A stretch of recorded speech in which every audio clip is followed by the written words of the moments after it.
Oke, assalamualaikum warahmatullahi wabarakatuh. Balik lagi dengan gua sambil menunggu pertandingan Euro antara Spanyol versus Kroasia. Gua mutusin buat take video. Yang mana di video kali ini gua bakal bahas suatu hal yang lagi rame di negara kita, yaitu di negara Indonesia atau plus 62, tentang izin tambang yang diberikan oleh pemerintah kepada ormas keagamaan atau organisasi masyarakat. Sebagaimana kita ketahui bersama bahwasanya Presiden Joko Widodo atau Jokowi memberikan izin khusus kepada ormas keagamaan untuk mengelola tambang. Jangka waktunya 5 tahun sejak aturan diterbitkan.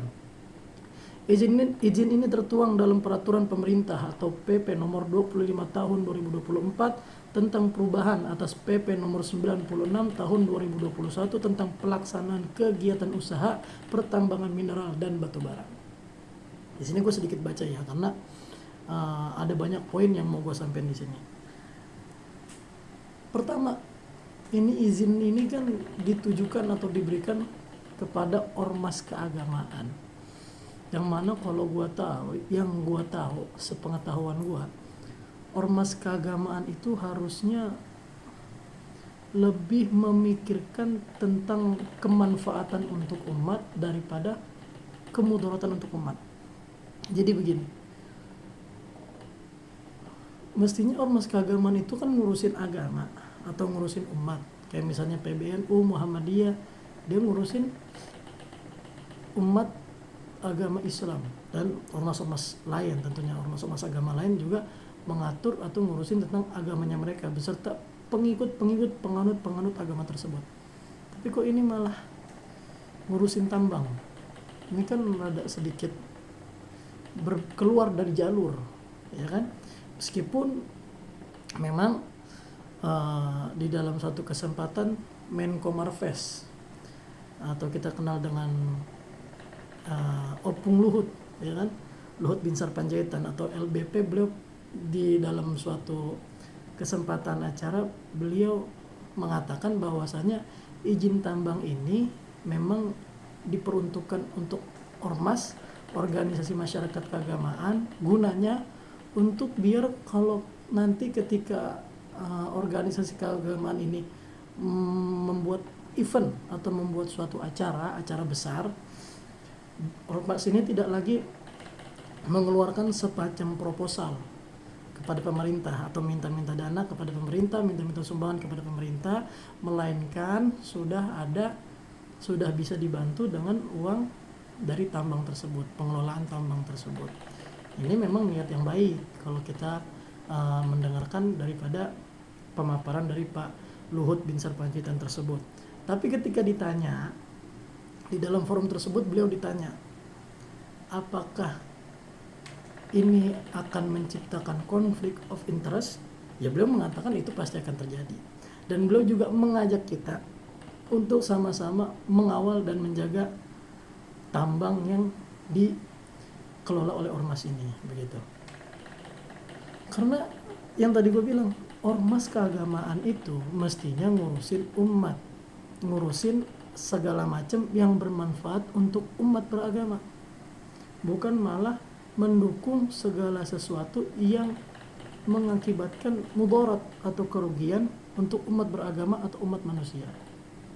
Karena tambang ini kita lihat kan sebenarnya ya manfaatnya ada dan mudaratnya pun kita bisa bilang ada, dan bahkan mungkin mudaratnya itu lebih besar daripada manfaatnya. Karena tambang legal yang sudah ada izinnya pun cara pengelolaan limbahnya sebenarnya belum tentu terkontrol dengan baik, yang mengakibatkan banyak orang yang meninggal dunia, stunting, mengalami kecacatan dan sakit yang berkelanjutan, itu yang diakibatkan oleh polusi dari limbah tambang tersebut. Belum lagi nanti ekosistem alam, yakni hewan-hewan yang sudah pasti akan punah dampak dari pembabatan hutan. Penggundulan hutan. Ini kan amat sangat bertentangan dengan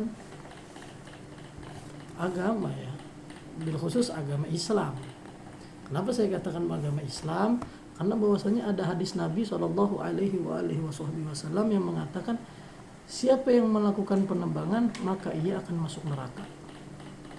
Siapa yang melakukan penebangan pohon, penebangan hutan, pembabatan hutan, pengundulan hutan, maka ia akan masuk neraka. Ini hadis Nabi Muhammad SAW yang mengatakan begitu.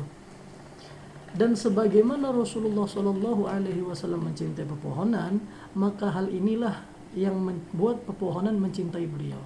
Kan kita sering dengar tuh hadis-hadis bahwasanya ketika Rasulullah SAW berjalan, itu beliau selalu diikuti dengan awan yang meneduhi beliau, dan pepohonan-pepohonan yang ketika beliau berjalan, pepohonan itu tertunduk untuk menaungi beliau biar nggak terkena panas. Ini sebenarnya real memang mukjizat Nabi Muhammad, tapi ada makna tersirat bahwasanya Nabi Muhammad amat sangat menyayangi pepohonan, sehingga pepohonan juga menyayangi Rasulullah Muhammad SAW. Tentu ini bertentangan, katanya ormas keagamaan, tapi kenapa tidak mengikuti apa yang diajarkan oleh agama, kan begitu. Nabi mengatakan bahwa orang yang melakukan penebangan maka ia akan masuk neraka. Dulu waktu kita sekolah SD juga kita diajarin kalau pembabatan hutan, penebangan hutan, penggundulan hutan itu kalau akan mengakibatkan longsor dan segala macamnya. Ini kan berdampak negatif. Itu tadi kalau kita bicara tambang yang legal, yang sudah ada izinnya. Tentu tambang ilegal yang belum ada izinnya, sudah banyak berita-berita yang kita bisa lihat yang ternyata musibah-musibah yang terjadi di Indonesia ini, di pedalaman-pedalaman sana, ternyata akibat dari tambang ilegal yang tidak ada izinnya, yang tidak kita ketahui, yang banyak merenggut korban jiwa gitu.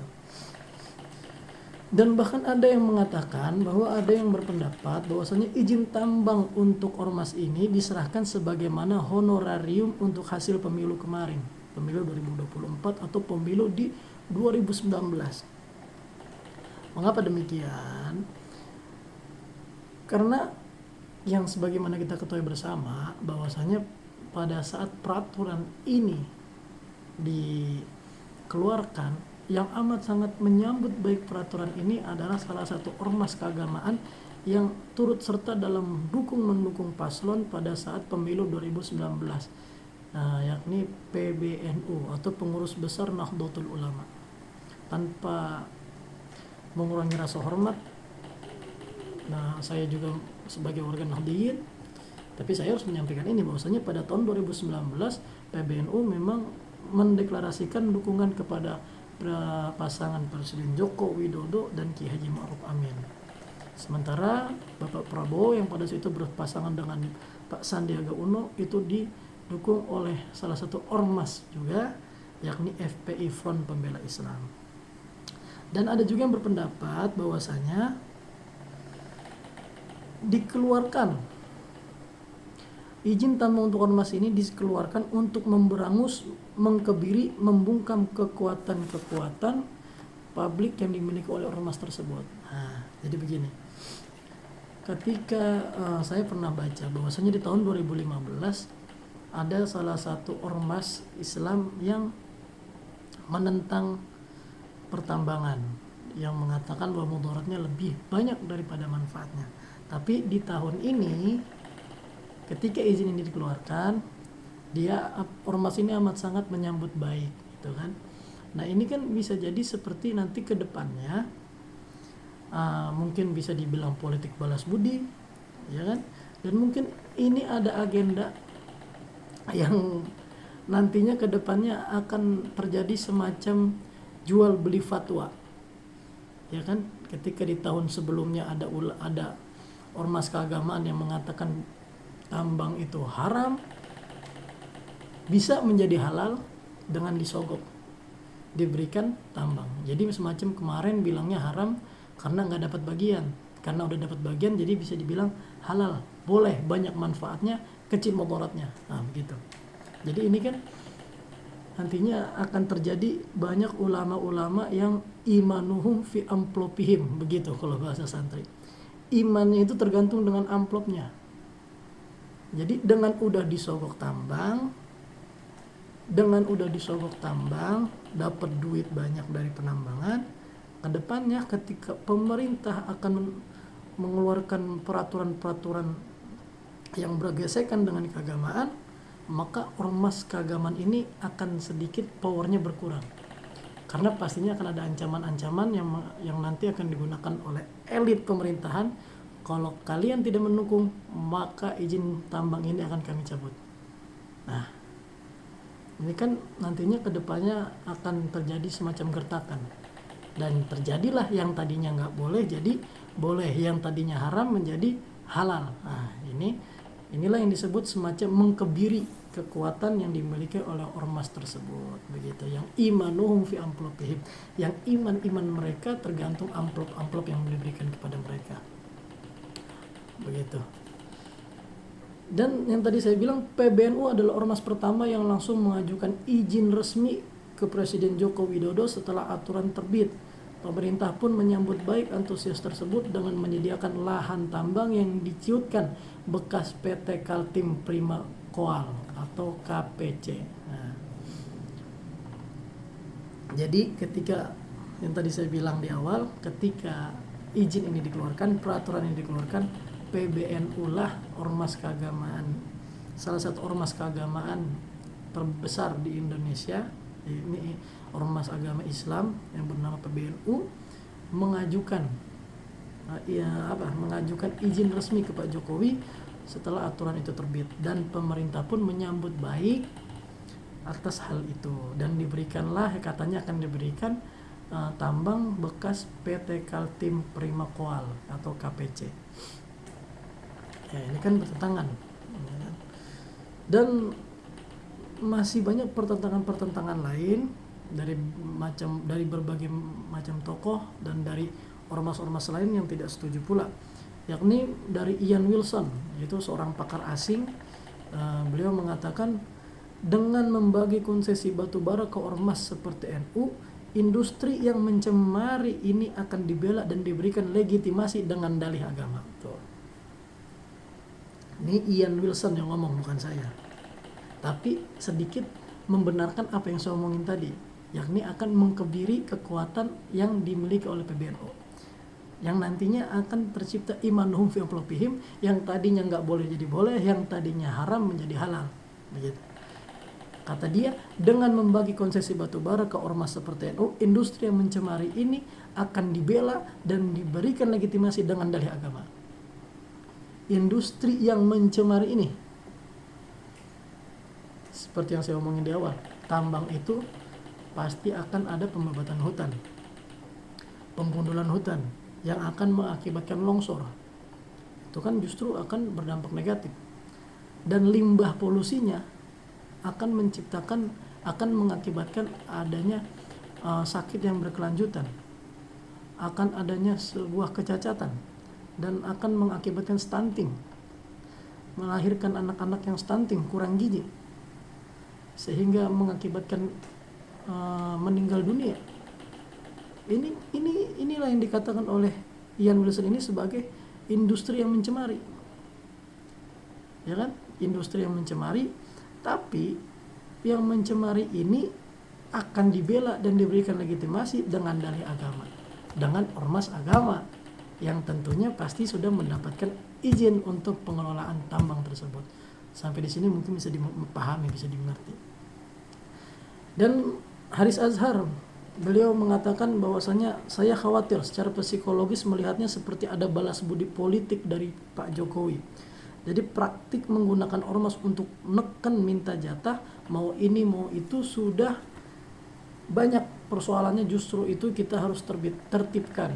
Gara-gara banyak yang haus, lubang baru dibuka lagi, ya kan? Jadi seperti semacam politik balas budi atau honorarium, yang seperti saya katakan di awal. Bahkan Persatuan Gereja Indonesia, yaitu PGI, menegaskan agar ormas tidak lupa akan tugas utama mereka dalam membina umat. Nah, ormas tidak lupa akan tugas utama mereka. Tugas utama mereka yakni membina umat, menyelamatkan umat, bukan malah memberikan kemudaratan untuk umat. Kemudaratan di sini itu keburukan untuk umat. Ya. Jadi kita harus membina umat. Ormas keagamaan itu tugas utamanya membina umat, menyelamatkan umat. bukan malah memperburuk keadaan umat gitu. Nah, dilanjutkan, meski mengapresiasi kebijakan tersebut, PGI yakni Persatuan Gereja Indonesia menekankan perlunya menjaga kritisitas dan tidak terjebak dalam mekanisme pasar. Tidak terjebak. Di sini kata-kata tidak terjebak amat sangat menarik. Karena apabila kita sudah masuk, ormas tersebut sudah masuk, sudah mengelola tambang, maka dia akan terjebak, dikerangkeng oleh pemerintah. Makna dikerangkeng di sini tuh sudah, ya seperti saya bilang tadi, udah nggak bisa mengatakan tidak kepada pemerintah. Jadi kalau pemerintah maunya ini, kamu harus bantu mengeluarkan fatwa bahwa ini baik untuk umat, ini baik untuk Indonesia, dan ini halal. Nah, jadi bukan membina dan menyelamatkan umat lagi tugasnya ormas, tapi ikut memerosotkan umat, ikut membuat umat makin terpuruk tuh. Ya kan? Jadi dia udah, kalau kita udah masuk, kita udah terjebak begitu. Nggak bisa kita ngomong enggak. Jadi ketika nanti pemerintah mengatakan izin untuk alkohol itu diberikan izin nantinya, minuman keras diberikan izin nantinya, dan judi online diberikan izin nantinya, dilegalkan di negara kita, ormas tersebut nggak bisa ngomong kagak. Nantinya kalau dia ngomong kagak, kalau dia ngomong berisi, kalau dia ngomong haram, tentu ormas tersebut akan disuruh hengkang dari pengelolaan tambang tersebut. Ini kan sebuah ancaman nantinya. Atau mungkin nanti oknum-oknum ormas tersebut atau ormas tersebut sendiri nanti terstruktur dalam kegiatan korupsi. Ini kan nanti kan sebuah ancaman dari pemerintah. Kalau kalian menolak, maka ormas kalian akan dibubarkan karena ormas kalian terbukti melakukan korupsi di dalam penambangan hal ini, di dalam tambang yang ini. Ayo. Ini kan sudah terjebak namanya. Dan ini sudah tidak imbang lagi, sudah tidak di posisi yang imbang lagi. Ya kan? Nah, begitu. Mudah-mudahan dimengerti. Nah. Dan ada komentar lagi dari seorang imam atau pemuka agama Katolik, yakni Franz Magnus Suseno, atau yang sering kita kenal dengan Romo Magnis, yang mana beliau mendukung sikap Konferensi Wali Gereja Indonesia atau KWI yang menolak privilege mengelola tambang yang diberikan Presiden Jokowi kepada ormas keagamaan. Kata beliau, saya dukung sikap KWI bahwa dia tidak akan melaksanakannya. Saya khawatir karena kami tidak dididik untuk itu dan umat mengharapkan dari kami dalam agama bukan hal itu. Tuh. Umat itu mengharapkan pembinaan dari ormas agama, bukan mengharapkan tambang. Kalau ormas agama udah sibuk sama tambang, mau kemana lagi umat? Ngomongin agama, bertanya perkara agama. Karena ormas agamanya udah sibuk sama tambang dan akan rusak akibat dari izin pertambangan tersebut. Makna rusak di sini seperti yang tadi saya jelaskan tadi, yang seperti dikebiri, imanuhum fi amplopihim, terjebak di dalam mekanisme pemerintah. Nah, ini amat menarik ya kata-kata yang mengatakan bahwa umat itu mengharapkan agama, bukan mengharapkan tambang. Kata Romo Magnis itu, dan umat mengharapkan dari kami adalah agama, bukan itu, yakni bukan tambang. HKBP, yakni Huria Kristen Batak Protestan. Di sini dikatakan bahwasanya HKBP Huria Kristen Batak Protestan, mantap nih Batak-Batak nih, enggan libatkan diri sebagai gereja untuk bertambang. Tuh. Gereja-gereja aja, ibadah-ibadah aja, dunia ya dunia gitu.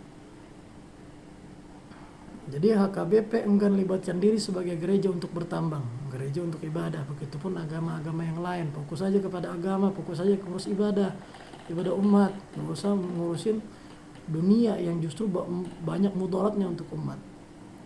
Dikatakan Epurus HKBP Pendeta Robinson Buter-Buter, beliau mengatakan, kami dengan segala kerendahan hati menyatakan bahwa HKBP tidak akan melibatkan dirinya sebagai gereja untuk bertambang.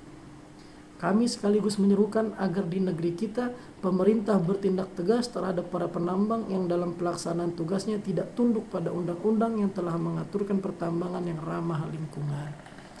Tuh, jadi di sini penolakan di sini sebenarnya penolakan yang tadi kan udah saya bacain tuh berbagai macam penolakan.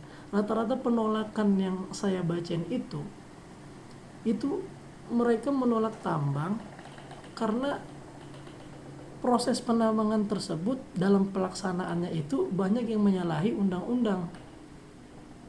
Entah itu dilihat dari pengelolaan limbahnya, polusinya, yang seperti di awal tadi yang saya katakan bahwasanya limbah polusi dari proses penambangan ini banyak mengakibatkan kecacatan, sakit yang berkelanjutan, dan anak-anak yang lahir kurang gizi, yakni stunting, akibat pencemaran polusi dari proses penambangan ini. Ini kan justru malah merugikan umat. Tapi kenapa organisasi masyarakat yang mestinya membina umat, menyelamatkan umat, justru malah turut serta dalam memberikan keburukan kepada umat? Nah, itu aja pertanyaan saya sebagai penutup. Kenapa organisasi masyarakat yang mestinya membina dan menyelamatkan umat di dunia ini agar di akhirat nanti kita bisa masuk surga, malah ikut dalam proses penyengsaraan umat, kemerosotan umat, malah mendukung kegiatan yang berdampak negatif, berdampak buruk untuk umat. Kemana lagi umat harus mencari pembinaan, dan kemana lagi umat harus percaya dalam hal agama? Itu aja pertanyaan terakhir buat saya. Semoga video kali ini bermanfaat dan mudah dipahami. Kita ketemu lagi di video-video lainnya. Tetap dukung, jangan lupa subscribe. Wassalamualaikum warahmatullahi wabarakatuh.